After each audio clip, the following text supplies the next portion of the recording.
In this video, I'm going to show you how to use the link search feature in the WordPress editor. This is a really helpful feature, especially if you are using your post to link to other posts within your blog. So you can see I have here in my editor area, I have a sentence here and some text that I'm going to link. So once I select the text, I'm going to click the link option up here in the WordPress editor toolbar. And it's going to bring up this little box. So I can either paste the URL or I can type to search. So say I write the word books.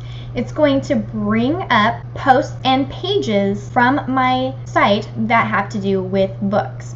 So this is the post I want to link right here, so I'll just click on that link and it'll add it to my text.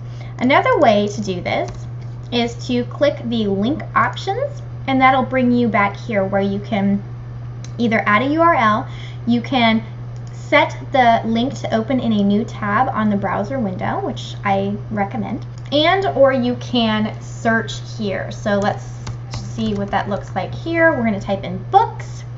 It's going to look through all of my site and it's going to bring up the posts that I'm looking for. I'm going to add link, and then boom, right there, it's linked to a post or page on my site.